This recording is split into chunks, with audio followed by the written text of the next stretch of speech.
따라가는 삶이라는 제목으로 말씀을 증거하도록 하겠습니다. 그리스도인의 삶의 본질, 핵심은 예수님을 따라가는 삶입니다.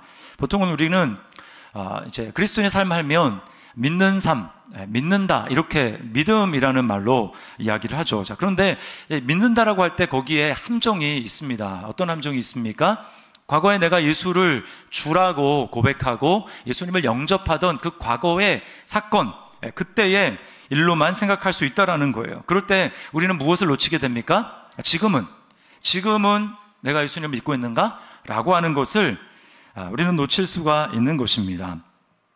처음에는 예수님을 믿는 것처럼 보였지만 나중에는 예수님을 믿지 않는 그런 경우를 우리는 성경에서도 그렇고 우리 주변에 많이 보게 되는 것입니다. 자, 그러나 그리스도인의 삶을 믿는다가 아니라 좀 더 나아가서 따른다, 예수님을 따르는 삶이다 라고 생각을 했을 때 어떻습니까? 이야기가 달라집니다. 그것은 일단 예수님이 어디 계신가를 우리가 알아야 되겠죠. 그리고 그 예수님이 어디 계신가, 더 나아가서 나는 예전에는 따랐는데 지금도 그 예수님을 따라가고 있는가 라고 하는 이 따름의 문제가 생기는 것입니다. 예수님의 계신 곳 끝까지 가야 끝나는 것이죠. 자, 제자들을 한번 생각을 해보십시오. 주님은 예수님의 제자 한 사람 한 사람을 부르십니다. 제자들이 예수님의 부름에 응해서 예수님을 따라가죠. 그들은 자신의 직업과 가족들과 다른 모든 우선순위를 뒤로 하고 예수님을 따라갔습니다. 십자가 앞에서 그들은 잠시 자신의 목숨을 위해서 도망가고 예수님을 따르는 삶을 중단했지만 다시금 돌이켜서 예수님을 따라가는 삶을 살았어요. 그리고 끝까지 예수님을 따라갔습니다. 이게 중요한 거예요. 이게 그리스도인의 삶입니다. 그래서 계시록에 보면 구원받은 성도들을 상징적인 숫자로 14만 4천이라고 이야기를 해요. 그것은 실제적인 수가 아니라 상징적인 수입니다. 자, 14만 4천이 어떻게 나온 거냐면요, 구약의 12지파 12, 그 다음에 신약의 12사도 12, 그래서 신구약 성도들을 구원받은 성도들을 말하는 거예요. 거기에다가 곱하기 1000입니다. 1000은 많다라는 걸 얘기하는 거예요. 12 곱하기 12 곱하기 1000 하면은 14만 4천이 나옵니다. 자, 그런데요, 이렇게 구원받은 14만 4천 명 구원받은 성도들을 뭐라고 이야기하느냐, 가장 두드러진 특징은 바로 그들이 예수님을 따라간다라는 겁니다. 자, 계시록 14장 4절 말씀 같이 한번 읽어보겠습니다. 이 사람들은 여자와 더불어 더럽히지 아니하고 순결한 자라. 어린 양이 어디로 인도하든지 따라가는 자며. 네, 어린 양이 어디로 가든지 거기를 따라가는 사람, 이 사람이 바로 구원받은 성도 그리스도인의 삶이라고 하는 것입니다. 자, 우리 믿음을 한번 점검해 봅시다. 나는 지금 예수님을 따라가고 있는가? 과거에는 따라갔지만 어느 순간에 내가 예수님이 아닌 다른 무엇인가를 추구하고 그것을 따라가고 있지는 않는가?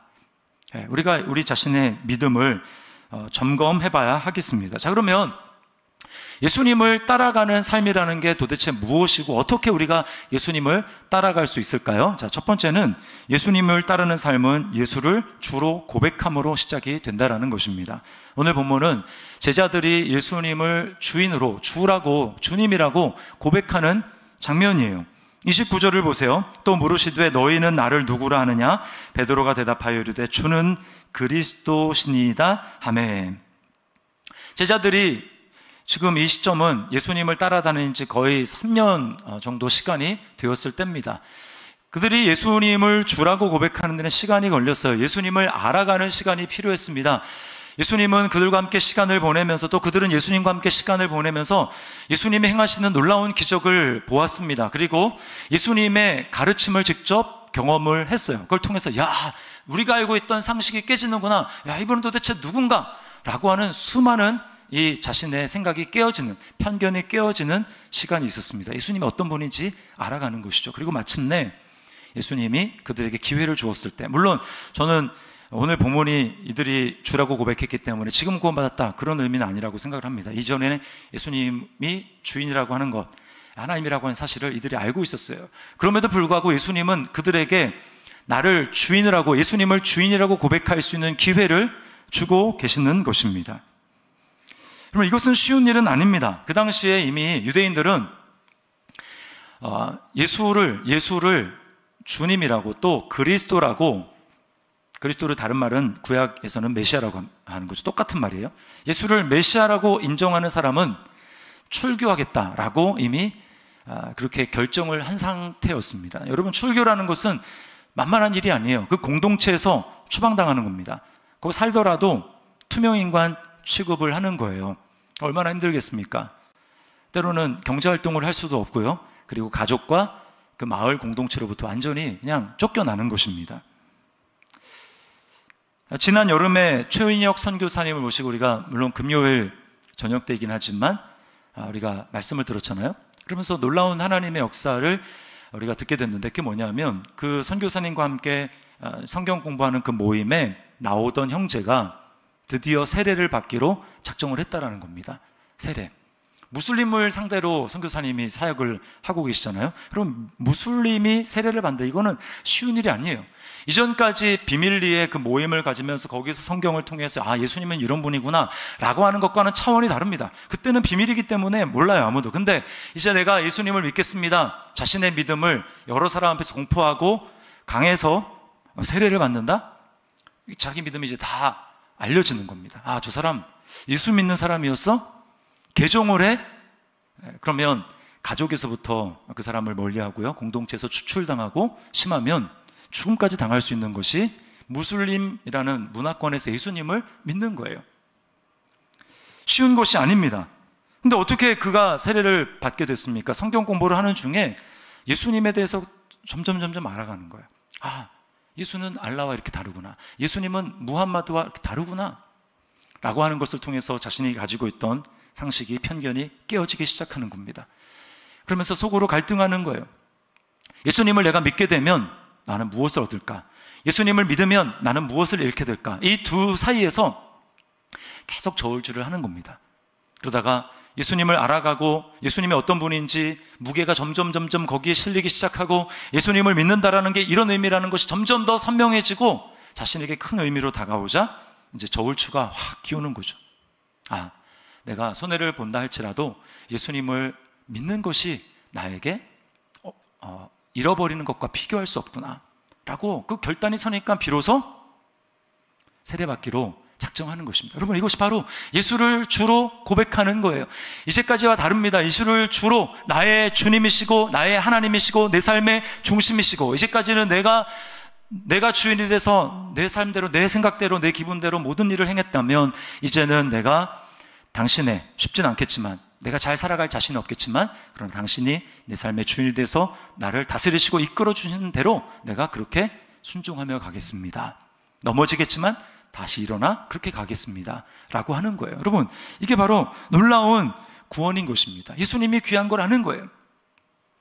주 예수보다 더 귀한 것은 없네, 예수 밖에는 없네. 저는 우리 여기서 예배드리는 우리 또 시티 사랑의 모든 성도들이 주님이 점점 귀하다라는 것을 알기 때문에 내가 예수님을 위해서 주로 고백하고 잃는 것이 있다 할지라도 나는 그것과 예수님을 비교할 수 없습니다, 그렇게 고백할 수 있기를 주님의 이름으로 축원합니다. 여러분, 이게 놀라운 일이죠.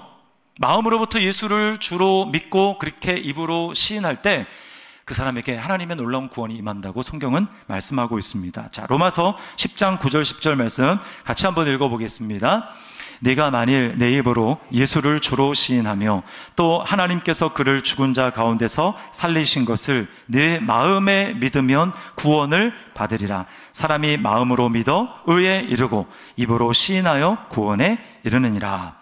자, 이렇게 마음으로 믿고 입으로 신해서 의에 이르고 구원을 받는다고 하는데, 여러분, 이것은 나의 지혜와 나의 능력으로는 절대 할 수 없는 일입니다. 이것은 전적인 하나님의, 성령님의 역사예요. 동일한 본문을 다루고 있는 마태복음에서 베드로가 신앙의 고백을 하자 예수님은 곧바로 베드로에게 말씀하십니다. 이것을 너가 주인이라고, 나를 주라고 고백한 것은 너의 지혜에서 난 것이 아니라 하늘에 계신 내 아버지께서 너에게 알려주었기 때문에 네가 그렇게 고백할 수 있었던 거라고 말씀을 하세요.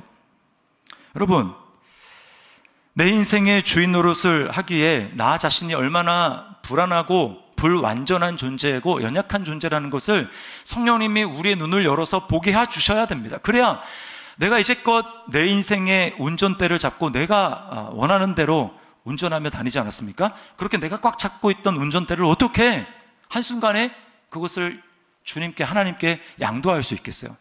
그건 불가능한 일이에요. 성령님이 역사하셔서 나도 안전하지 않구나, 내가 운전하는 게 절대로 안전하지 않구나 라고 하는 것을 정말 깨닫게 될 때, 그때 우리는 하나님께 운전대를 양도해 드릴 수 있는 것입니다. 나는 스스로 잘 살 자신이 없습니다. 나는 당신 앞에 무릎을 꿇습니다.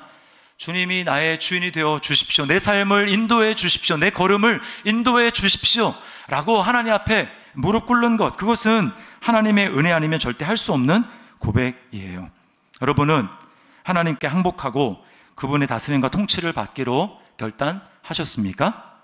예수님을 여러분의 삶의 주인으로 온전히 고백하며 받아들이셨습니까? 그렇다면 하나님 앞에 감사해야 돼요. 다른 것이 없다 할지라도 딱 그것 하나 때문에 내가 그 하나님을 믿을 수 있다니, 내가 예수님을 나의 주로 고백하며 그분을 나의 주인으로 그렇게 모시며 살아갈 수 있다니, 이것이 세상에서 가장 놀라운 기적이에요. 예수님을 따라가는 삶이 비로소 시작이 된 것입니다. 만약에 마음으로부터 내가 교회는 출석하지만 마음으로부터 예수님을 나의 주라고 그렇게 믿고 입으로 시인하는데 아직 좀 부족함을 느낀다, 어려움이 있다 라고 하거든, 여러분 하나님의 은혜를 구하십시오. 나의 불완전함에 내가 정말 직면할 수 있도록 해달라고 하나님 앞에 기도하십시오. 그리고 이 세상의 화려함 뒤에 감추어진 허무함을 생생하게 깨닫게 해달라고 하나님 앞에 기도하십시오. 그리고 이 세상과는 비교할 수 없게 예수님의 그 사랑과 하나님의 나를 위해서 예비해 놓으신 삶이 얼마나 완벽하고 주님은 완전한 목자가 되시는지 그것을 알게 해달라고 여러분 하나님 앞에 기도하십시오. 그러면 하나님께서는 반드시 여러분의 기도에 응답을 해 주실 것입니다. 그리고 예수님을 영접할 수 있고 예수님을 진짜로 고백할 수 있게 되는 거예요.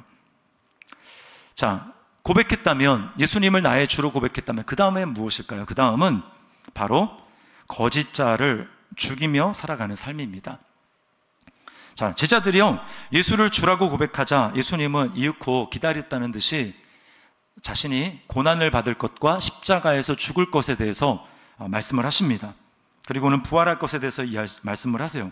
그러자 이제껏 볼 수 없었던 강력한 저항이 생깁니다. 방금 전까지 예수님을 주인이라고, 그리스도라고, 하나님이라고 그 고백했던 예수님의 수제자 그 베드로가요, 예수님을 반대합니다. 막아섭니다. 반기를 듭니다. 자, 32절을 보면 세 번역으로 우리 같이 한번 읽어보도록 하겠습니다. 세 번역으로 같이 읽습니다. 예수께서 드러내놓고 이 말씀을 하시니 베드로가 예수를 바싹 잡아당기고 그에게 항의하였다. 자, 여기 세 번역에는 항의하였다 되어 있고 개역 개정 우리 지금 읽은 성경에는 항변하매라고 되어 있어요. 근데 이 말은 직역하면 다른 곳에서는 어떻게 쓰였냐면 예수님이 귀신을 쫓아낼 때 꾸짖는다, 귀신을 꾸짖었다라고 쓰였을 때 그 말, 꾸짖다라고 하는 말입니다. 그러니까 지금 되게 순화시켜서 항변했다 또는 항의했다 이렇게 이야기를 하지만 그 상황을 우리가 잘 새겨보면요, 굉장히 좀 험악한 상황입니다. 베드로가요, 인상을 험악하게 쓰고 예수님을 자기에게로 끌어당겨서요, 그리고는 협박조로 꾸짖으면서 가르치고 있는 거예요. 선생님, 그게 아니죠. 지금 무슨 말씀 하시는 겁니까? 메시아가 어떤 존재인지 몰라서 그래요? 메시아가 고난이라뇨, 죽음이라뇨, 말도 안 됩니다. 다시는 그런 말씀 하지 마십시오 라고 하면서 예수님에게 따끔하게 지금 훈계를 하고 있는 거예요. 자, 그러자 예수님이 어떻게 반응하고 계십니까? 이번에는 예수님이 베드로를 꾸짖으십니다. 똑같은 단어인데 예수님이 할 때는 베드로를 꾸짖었다고 말씀하고 있어요. 예수님 뭐라고 꾸짖습니까? 사탄아, 내 뒤로 물러가라. 너는 나를 넘어지게 하는 자로다. 네가 사람의 일만 생각하고 하나님의 일은 생각하지 않는다 라면서 베드로를 꾸짖으십니다. 그러면서 우리가 지난주에 외웠던 말씀, 그리고 오늘 본문에 나오는 핵심 구절 34절에 주님은 유명한 말씀을 남기십니다. 우리 같이 한번 34절 읽어봅니다. 시작. 무리와 제자들을 불러 이르시되 누구든지 나를 따라오려거든 자기를 부인하고 자기 십자가를 지고 나를 따를 것이니라. 이 말을 바꿔서 얘기하면 자기를 부인하지 않고 자기 십자가를 지지 않는 사람은 나를 따라올 수 없다, 나를 따르는 사람이 아니다 라고 주님은 말씀하는 것입니다. 여러분, 예수님을 따라가는 것, 예수님을 고백할 뿐만 아니라 고백에서 시작된 삶이 어떻게 예수님을 따라가는 것으로 나타난다는 거예요? 자기를 부인해야 된다는 겁니다. 그리고 자기를 부인할 뿐만 아니라 십자가를 지고 따라가야 된다는 거예요. 이 당시에는 십자가 처형이 있지 않습니까? 예수님도 나중에 십자가에 달리시는데, 그 당시에 십자가 처형은요, 이제 그 채찍을 맞고 사형에 언도된 거기서 이 가로 막대를, 이 가로 기둥을 지고 가는 겁니다. 어깨에 지고. 그러면 십자가 그 처형장에는 거기에는 세로 기둥만 있는 거예요. 그것을 메고 가는 모습, 죄인이 사형 언도를 받은 그 죄인이 그것을 메고 가는 그 장면을 한번 상상을 해보십시오. 자기 십자가를 지는 것, 그 끝에는 죽는 겁니다. 자, 자기 부인, 그리고 자기 죽음. 이게 바로 예수님을 따라가는 삶이라는 거예요. 그것 없이는 주님을 따라갈 수 없다라는 것입니다. 여러분, 자기 부인, 자기 죽음이라고 이야기를 했을 때 제일 많은 성도들이 제일 많이 오해하는 것 중에 하나가 뭐냐면, 그것은 바로 금욕적인 삶을 사는 것이라고 생각하는 것입니다. 내가 나에게 있는 누릴 수 있는 그런 삶을 내가 좀 즐기기를 절제하고 세상에서 얻을 수 있는 즐거움과 기쁨을 가급적 좀 부정하면서 살아가는 삶, 이게 자기 부인과 또 십자가를 지는 삶이 아닐까, 이렇게 생각을 합니다. 제가 그랬어요. 제가 성경에 대해서, 하나님에 대해서 오해하던 시절에 제가 그랬습니다. 학창 시절에. 하나님은 제가 세상적인 쾌락과 즐거움을 누리는 것을 원하지 않는다고 생각을 했어요. 스스로 그렇게 생각한 겁니다. 스스로. 세상 문화를 거부해야 내 신앙이 타락하지 않고 거룩을 지킬 수 있다고 생각을 했습니다. 그러니까 당연히 세상 사람들이 하는 것을 하잖아요. 술, 담배 당연히 멀리해야 되고, 그리고 세상 사람들이 늘 입에 달고 사는 대중가요, 대중가요도 부르지 않고. 저는 그래서 노래방도 대학교 때 처음 가봤어요. 대학교 때. 그것도 대학교 2학년 때인가요? 그때 CCC 했는데, 저는 노래방을 가는 것을 굉장히 죄악시하고 터부시하고 그랬는데, MT 갔다 오면서 선배들이 노래방을 가자는 거예요. 선배들이었기 때문에 제가 차마 뭐라고는 하지 못하고 속으로 정죄했습니다. 속으로. 유머 프로그램을 보면서 낄낄거리는 것은 쓸데없는 짓이라고 생각을 했어요. 그럼 여러분, 그 당시에 저의 모습을 한번 여러분이 머리로 한번 떠올려 보세요. 어떤 모습이었을까? 얼굴은 항상 근엄합니다. 누구보다도 근엄하고, 그 다음에 이 몸은 경직되어 있고요. 얼굴에 미소를 잘 찾아보기 쉽지 않아요. 재미랑은 거리가 멉니다. 그러면서 속으로는 어떤 마음이냐면, 세상에서 즐기고 누리는 사람들 속으로는 부러워하는 거예요. 부러워. 여러분, 이런 모습으로 살아가는 사람이 있을 때 누가 그 사람을 보면서 나도 예수 믿고 싶다, 나도 하나님 알고 싶다, 누가 이런 생각을 하겠습니까? 진짜 제일 멀리 해야 되겠다, 이런 생각을 하는 거예요. 여러분, 왜 제가 그러고 살았을까요? 모르니까. 예배는 드리지만 하나님에 대해서 모르니까, 복음에 대해서 오해하니까, 모르니까 나 스스로 그렇게 생각하는 것입니다. 여러분, 하나님은 저와 여러분을 너무너무나 사랑하십니다. 여러분 믿으십니까? 네. 너무너무 사랑하시기 때문에 이 세상을 창조하신 거예요. 나는 네가 이 세상을 참 잘 알고 누렸으면 좋겠어. 이 세상의 아름다운 것들을 보면서 내가 너에게 준 기쁨이 얼마나 크고 놀라운지를 너가 발견해 나갔으면 좋겠어. 그리고 그 가운데 나를 찬양하고 감사하고, 그래서 기쁨이 충만한 그런 삶을 살아갔으면 좋겠어. 그게 하나님의 마음입니다. 물론 인간이 하나님을 떠난 다음에 그것을 누리지 못하게 되죠. 하나님 안에서 제대로 누릴 수 있는 것인데, 하나님을 떠나니까 이제 세상 밖에는 없는 거예요. 거기에 완전히 마음을 쏟고 마음을 빼앗기고 그것만을 추구하고 갔더니 어땠습니까? 거기에 진정한 행복이 없는 거죠. 배신을 당하는 겁니다. 쓰라림 있는 겁니다. 고통이 있는 겁니다. 예수님을 보십시오. 예수님은 자신에게 주어진 삶을 기뻐하며 누리셨어요. 사람들과 만나 음식을 먹고 마시는 것, 그것을 주님은 기뻐하셨습니다. 오죽하면 바리새인들이 자기들은 금식하는데 예수님과 제자들은 금식을 안 하는 거예요. 배가 아팠나 봐요. 맛있는 거 먹는 거 금하는 거 왜 우리만 하지? 저들도 해야 되는데. 여러분, 제가 예수님을 더 깊이 알아가고 복음을 누리면서 제가 하나님 안에 있으니까 더 세상을 잘 누리고 기뻐할 수 있는 존재가 되었어요. 얼마나 감사한지 모릅니다. 제가 그래서 후회되는 거야. 진짜 내가 복음을 잘 알았었어야 되는데, 학창시절을 그렇게 보내는 게 아닌데.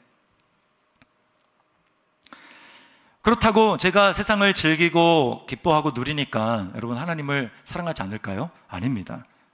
저는 이전보다 더 하나님을 사랑하고 있고 하나님이 너무 좋아요.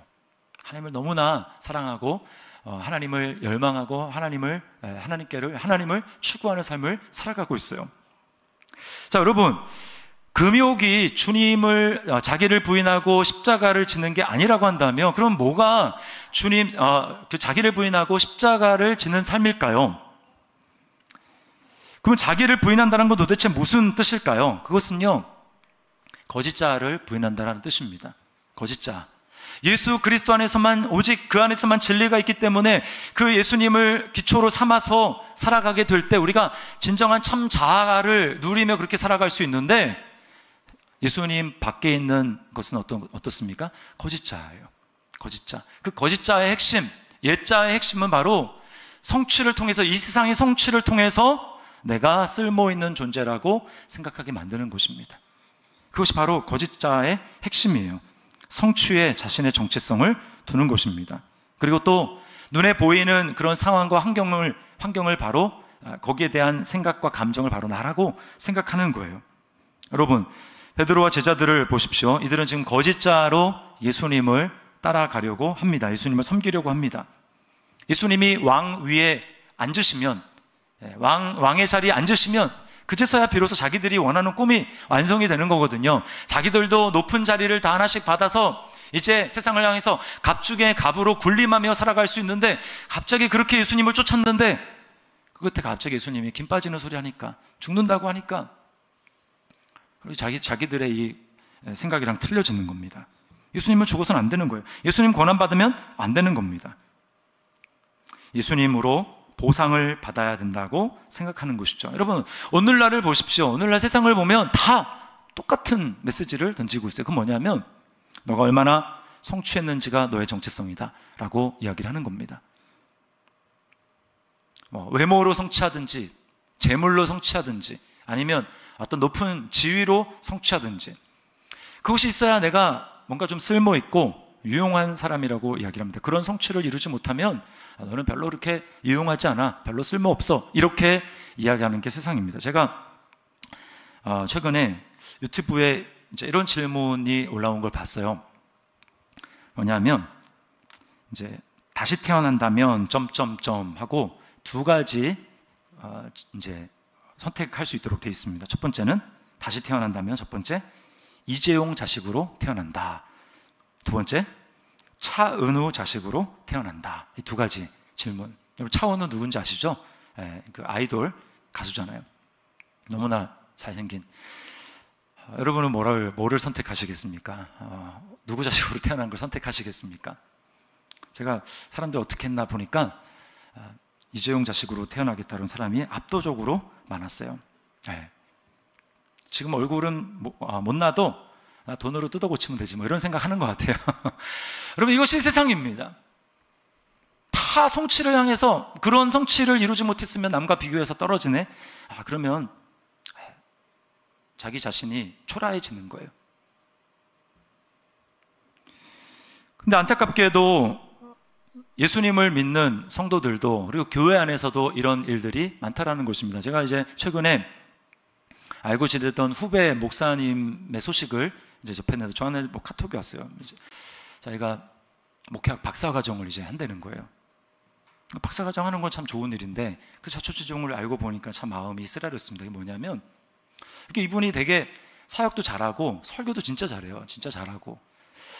근데 이제 청빙, 담임 목사 청빙 자리에 이제 이렇게 원서를 넣으면 계속 떨어지는 겁니다. 의아해요. 저분 정도면 잘 될 수 있을 것 같은데? 라고 생각할 만한 분이거든요. 안 돼요.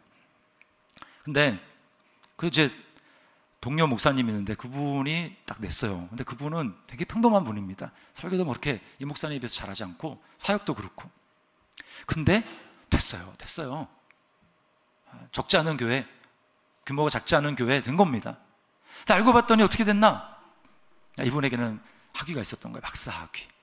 그리고 그걸 보면서 쓰라린 마음을 가지고 자기 박사 학위를 해야 되겠다고 이야기를 한 겁니다. 여러분, 이게 세상입니다. 세상은 성취를 보기를 원하는 거예요. 뭔가 다르겠지? 그걸 보는 것입니다. 마귀는 끊임없이 이 세상에서 성취와 업적이 그 사람의 정체성이라고 끊임없이 우리에게 주입합니다. 사람들이 알아줄 만한 성취와 업적이 없으면 스스로 쓸모없는 사람이라고 여기는 거예요. 이런 마귀의 속임에 넘어가면 평생 자신의 참 자아로 살아가는 것이 아니라 하나님이 이 세상에 보내신 나의 모습, 그 모습을 예수 그리스도 안에서 최대로 발현해서 정말 매력적이고 멋진 모습으로 하나님을 드러내는 삶을 살아가는 것이 아니라 어때요? 거짓 속아가지고 끊임없이 다른 사람들과 비교하고 경쟁하면서 내가 이 세상에서 더 큰 성취를 누려야지. 거짓자에 속아서 롤러코스터 좀 성취하면 기분이 엄청 좋았다가 성취가 좀 없어지면 바닥으로 떨어졌다, 막 이런 삶을 계속해서 살아갈 수밖에 없다라는 것입니다. 여러분, 그런 거짓자에 속아서 사는 삶은 절대로 하나님의 사랑을 누릴 수 없어요. 하나님의 풍성한 생명을 누릴 수가 없는 것입니다. 그리고 주님을 따라가지도 못해요. 어떻게 하면 우리는 이 거짓자를 부인하고 십자가를 지고 주님을 따라갈 수 있을까요? 그것은 바로 그리스도 안에 나타난 하나님의 사랑을 우리가 참으로 믿을 때 우리의 거짓자를 못 박을 수 있습니다. 사탄은요, 예수님도 시험했어요. 똑같이 성취를 가지고 너의 정체성을 판단하라고. 그래서 광야에서 예수님이 시험받을 때 마귀가 와서, 사탄이 와서 세 가지 시험하지 않습니까? 돌로 떡을 만들어라, 그 다음에 성전 꼭대기에서 뛰어내려라, 그리고 내게 절해라, 내가 다 주겠다, 이렇게 이야기를 했습니다.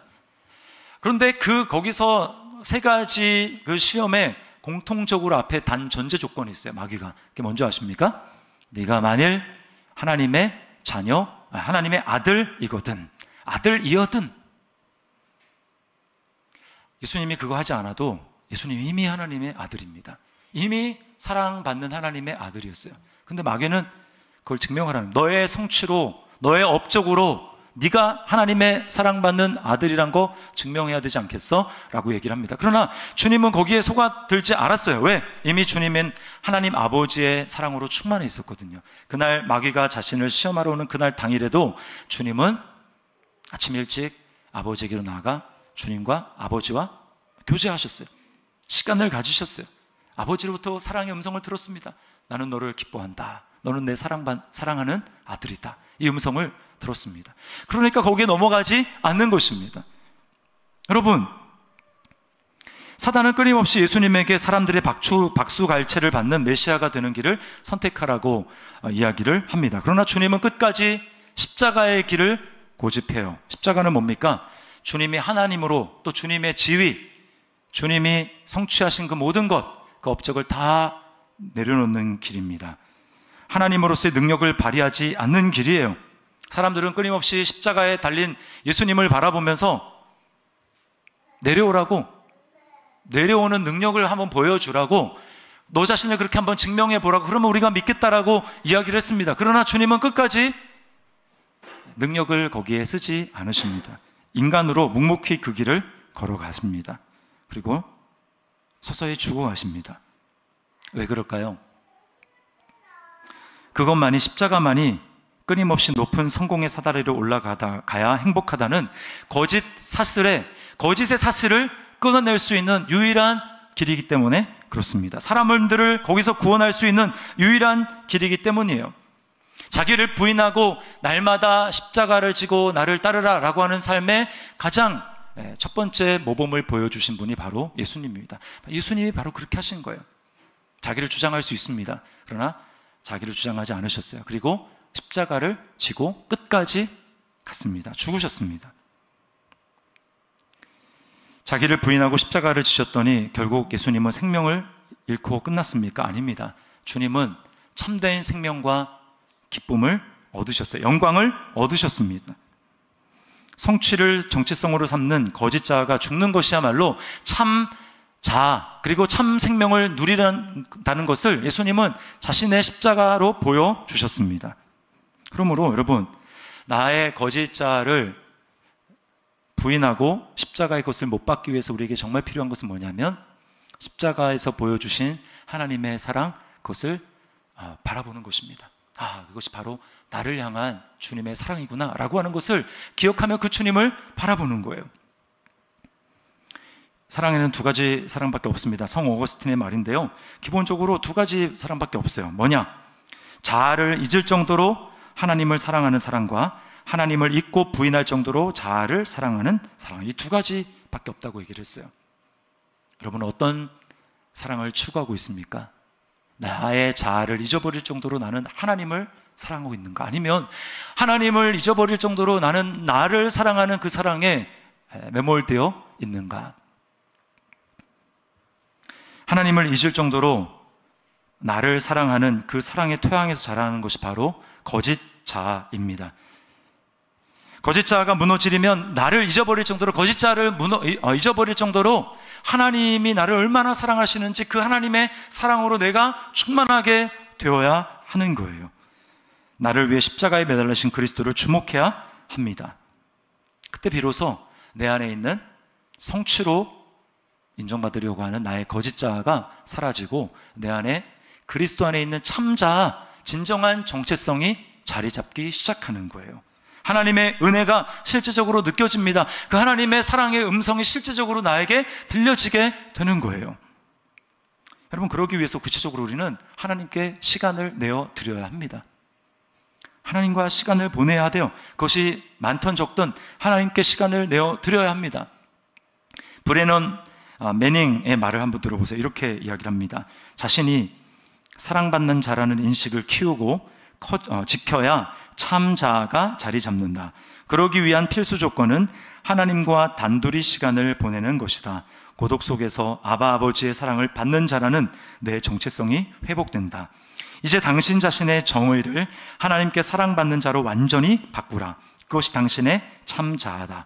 그것을 당신 인생 중력의 구심점으로 삼으시라.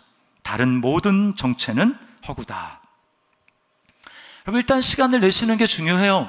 여러분, 우리가 얼마나 바쁜 삶을 살아가고 있습니까? 학생들은 학생들끼리 시간이 바쁘죠. 학생이어서 학교 끝난 다음에 학원을 가야 되고, 얼마나 바쁩니까? 또 직장 생활 하시는 분은 직장 생활에 딱 들어가면 월요일 딱 시작되면 그때부터 금요일까지 또 뭐 그 이후에도 너무너무나 바쁘지 않습니까? 그런가 하면 점점 이렇게 일하는 주부들이 이제 많아지잖아요. 워킹 맘이 많아지는데, 그러다 보면 일도 해야 되고 가사도 돌봐야 되고 자녀를 또 돌봐야 되고, 그러다 보니까 이렇게 몸도 피곤하고 여유도 없는 이런 상황에서 어떻게 내가 또 시간을 내서, 알겠지만 어떻게 그렇게 할 수 있습니까? 그럼 이게 우리 고민 아니겠습니까? 그러나 여러분, 잘 생각을 해보십시오. 내가 진짜 시간을 낼 수 없나? 어떤 시간을 낼 수 있을까? 우리는 커피 마실 시간이 있습니다. 그렇죠? 네. 그러니까 좀 여유를 가지면서 뭐 출근을 했다. 그러면 커피 한 잔 내려서 마시는 시간이 있잖아요. 그럼 그 커피 마시는 시간에 주님을 생각하는 겁니다. 또 출퇴근하는 대중교통이 됐던 아니면 자가를 몰고 출퇴근을 하던 그 시간만큼은 확보된 시간 아닙니까? 그때 하나님의 사랑을 기억하는 거예요. 여러분, 그러려면 컨텐츠가 있어야 되지 않습니까? 우리가 복음을 선명하게 알아야 됩니다. 그리고 내 안에 하나님의 말씀이, 복음의 말씀이 분명히 있어야 돼요. 그때 이제 떠올리려고 했더니 떠올릴 내용이 하나도 생각이 안 나. 뭘 떠올렸는지 몰라. 그러면 안 되는 거잖아요. 지난주에 우리 성경 암송대회 했는데, 성경 암송 이럴 때 딱 빛을 발하는 겁니다. 하나님이 나를 사랑하신다고 하는 구절, 여러 구절 중에서 한 구절 떠올리며 그 말씀을 묵상하는 거예요. 우리가 아직 죄인 되었을 때에 그리스도께서 우리를 위하여 죽으심으로 하나님께서 나에 대한 사랑을 확증하셨느니라. 이 말씀을 떠올리면서, 외웠던 말씀을 떠올리면서, 야, 내가 하나님을 알지도 못하던 때에 하나님은 이미 나를 사랑하셨구나. 어떻게 그러실 수 있지? 야, 주님의 사랑이 정말 놀랍구나. 내가 하나님을 반역하고 하나님께 관심도 없고 하나님을 인정도 하지 않았는 이때에 하나님 이미 나를 위해서 피 흘려 죽으셨다고? 내가 그렇게 사랑받는 자구나 라고 하면서, 주님, 저를 먼저 그렇게 사랑해 주신 주님의 사랑에 너무 감사합니다 라고 그 사랑을 주님 앞에 고백하는 것입니다. 또 나는 감성 같은 거 잘 못하는데요, 그런 분들은 찬양을 하시면 돼요. 찬양. 찬양을, 여러분이 은혜 받는 찬양을 좀 외우셔야 되겠죠. 외우셔야 돼요. 노래방에서 막 마이크 잡으면 거기 나오는 가사 안 보고도 막 이제 몇 곡조 뽑을 수 있는 분이 찬양은 정작 딱 하라 그러면 이제 가사를 몰라 이러면 우리 곤란합니다. 아까 한 찬양 같은 거 있잖아요. 세월에 묻혀 또 현실에 갇혀 잊고 살다가도 그냥 살다가도 어느 날 문득 생각해보면 하나님이 날 참 사랑하시네. 그 찬양의 곡조에 내 마음을 실어서 하나님 앞에 고백하는 거예요. 그러면 놀라운 일이 일어나는데, 우리가 예수님을 영접하고 예수님을 고백하고 그랬잖아요. 그럼 우리 안에 누가 계십니까? 성령님이 계시는 거예요. 성령님이 일하기 시작하는 겁니다. 성령님이 우리에게, 그래, 네가 받은 사랑이 얼마나 큰지 너 알아야 돼. 너 그냥 시시한 존재가 아니고 내 아들 예수 그리스도의 피 흘림으로 말미암아 너 내 것으로 삼은, 더 그렇게 내가 사랑하는 자다 라고 하는 그 하나님의 음성이 우리 안에 들리기 시작하는 것입니다. 여러분, 이렇게 될 때 우리는 세상의 성취를 통해서만 나의 쓸모 있고 쓸모 없고 왔다 갔다 하는 그러한 롤러코스터 같은 삶이 아니라, 우리는 굳건한 참자아의 진정한 자기 정체성을 가지고 그리스도를 따라가는 삶을 살아갈 수 있는 거예요. 내 힘으로는 절대 안 되는데 그 사랑이 내 마음에 나를 감동하고, 그러면 우리가 힘을 내서, 용기를 내서 그 사랑 때문에 한 발짝 또 한 발짝 이렇게 주님을 따라가게 되는 것입니다. 여러분, 우리는 그런 존재로 지음받은 거예요. 제 방에 화분이 하나 있는데요, 여기도 지금 화분이 있지만 이 예배당에 있는 화분과 제 방에 있는 화분에 딱 한 가지의 차이점이 있습니다. 이 화분은요, 여러분 눈여겨보신 분도 알겠지만 이게 자주 바뀝니다. 왜 바뀌냐면 죽어서 그래요. 조금 한 달, 두 달 이렇게 지나면 잎이 누렇게 뜨면서 죽습니다.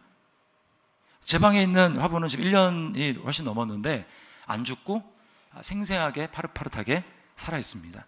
차이가 뭔지 아세요? 안타깝지만 우리 본당 여기 다 창문을 막아가지고 이 식물들은 빛을 받지 못해요. 물은 주는데 빛을 받지 못합니다. 그러니까 이제 결국은 말라 죽어가는, 그러니까 이제 시들어 죽어가는 겁니다. 제 방에는요, 제 방에는 창문이 있습니다. 그 창문 바로 앞에 식물을 뒀더니 그 식물이 그 창문을 통해서 들어오는 햇볕을 받고 건강하게 자라나는 거예요. 여러분, 사람은 하나님의 사랑을 받아야 살 수 있는 존재로 만들어졌습니다. 여러분, 이건 안 믿는 사람들이 인정하지 않지만 우리는 예수님 안에서 알잖아요. 내가 하나님의 사랑을 받아야 살아갈 수 있지. 근데 그 사랑을 이미 너무 놀랍게 보여주셨어요. 주님은 우리에게 말씀하십니다. 누구든지 나를 따라오려거든 자기를 부인하고 자기 십자가를 지고 나를 따를 것이니라. 우리 주님 따라가는 삶을 살아갑시다. 과거에 잘 따르셨습니까? 잘하셨습니다. 지금도 계속해서 따라가고 앞으로도 계속해서 우리 주님 잘 따라가는 저와 여러분이 되기를 주님의 이름으로 축원합니다. 그것은 주님의 사랑을 기억하고 그 사랑을 받아 살아갈 때 그렇게 살아갈 수 있어요. 우리 이 시간 말씀을 기억하면서 찬양하겠습니다. 주 사랑이 나를 숨쉬게 해. 주 사랑이 여기 보면 나를 이끄시네 내가 갈 수 없는 그곳으로. 주의 사랑 나를 붙드시며 세상 끝날까지 인도하시네. 주님의 사랑을 기억할 때 우리가 한 걸음 한 걸음 주님을 따라갈 수 있습니다. 이 말씀을 기억하면서 이 찬양 여러분의 마음을 실어서 하나님 앞에 고백했으면 좋겠어요.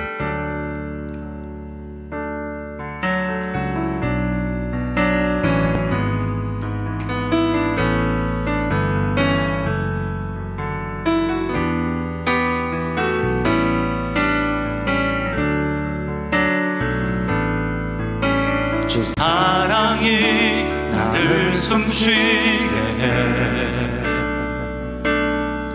세상 그 어떤 어려움 속에도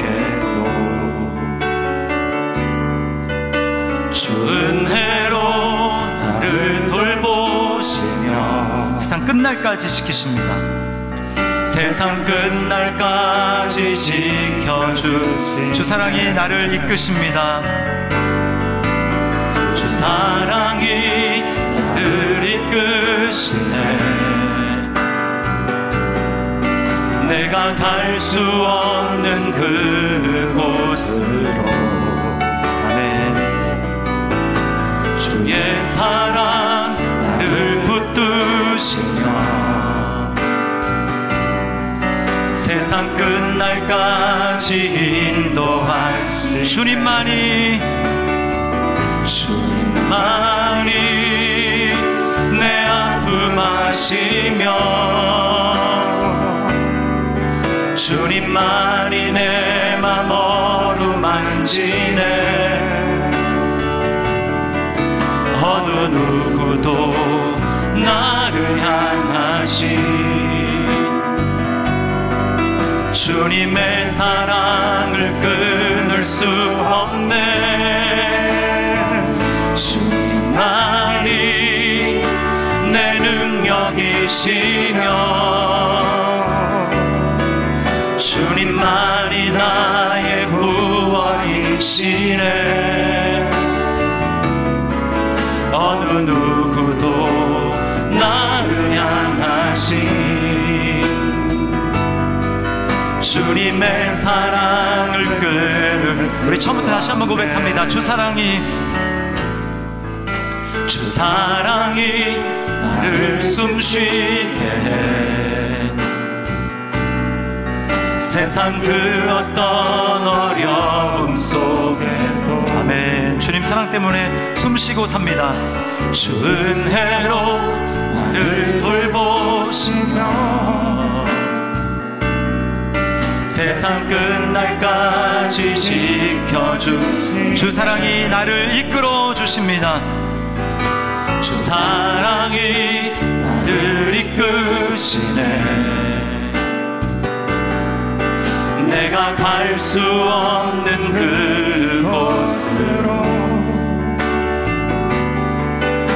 주의 사랑 나를 붙드시며 세상 끝날까지 인도하시네. 주님만이 내 아픔 아시며 주님만이 내 맘 어루만지네. 어느 누구도 나를 향하시. 주님의 사랑을 끊을 수 없네. 주님만이 내 능력이시며 주님만이 나의 구원이시네. 어느 누구도 나를 향하시. 주님의 사랑을 끊을 수. 주께서 주신 모든 은혜, 주께서 주신 모든 은혜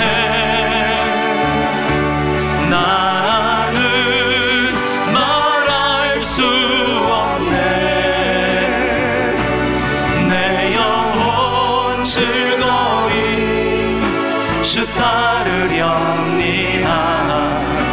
주께 내 삶들. 다시 한번 우리 온 맘 다해 주께서 주신 모든 은혜 나는 말할 수 없네. 내 영혼 즐거이 주 따르려니와 주께 내 삶 드립니다. 우리 시간에 같이 한번 기도하기를 원합니다.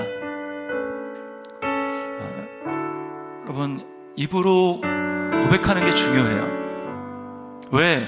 아까 말씀드렸지만 왜 마음으로 믿는 것으로만 되지 않고 마음으로 믿어 의에 이르고 입으로 신하여 구원에 이른다고 말씀할까요? 입으로 신할 때 놀라운 하나님의 역사가 있기 때문입니다. 찬양하거나 이제 기도하라고 하면 어떤 분들은 입을 꼭 닫고 하지 않습니다.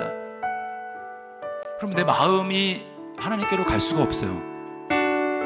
입을 여셔야 됩니다. 여러분의 기분이 그렇지 않다고 할지라도, 감정이 그렇다고 하지 않다라고 하더라도, 상황이 그냥 잠잠히 묵묵히 있기를 원하는 그런 상황이라 할지라도 그냥 가만히 있는 것은 여러분 마귀에게 속는 겁니다. 입을 여셔야 돼요. 고백하셔야 됩니다. 감사하셔야 됩니다. 하나님을 찬양하셔야 됩니다. 그럴 때 여러분의 마음이 달라지는 거예요. 성령님이 역사하실 수가 있습니다. 그러나 입을 꼭 닫고 있으면 아무런 일도 일어나지 않아요. 이 시간 여러분의 입을 열어서 하나님 앞에 기도했으면 좋겠습니다. 오늘 말씀을 통해서 여러분 각자에게 성령님이 깨닫게 하시고 또 말씀하셨다고 생각을 합니다. 때로는 부드러운 사랑의 음성으로, 때로는 여러분이 돌이켜야 될 책망의 음성으로, 그 모든 것들은 다 사랑의 음성이에요. 여러분의 마음속에 깨달은 것, 그것들을 가지고 이 시간 하나님 앞에 고백하며 나갔으면 좋겠습니다. 주님, 제가 주님 따라가는 삶을 살기를 원합니다. 주님, 저를 불쌍히 여겨주시고 주님의 사랑 안에 날마다 제가 숨쉬고 그 사랑을 새롭게 깨달음으로 말미암아, 그 사랑을 받음으로 말미암아 제 힘으로는 갈 수 없는, 따라갈 수 없는 그 길을 제가 따라갈 수 있도록, 주님 따라갈 수 있도록 주님 나에게 역사하여 주시옵소서. 우리 시간에 같이 한번 한 목소리로 우리 기도하며 나가도록 하겠습니다. 기도하시겠습니다.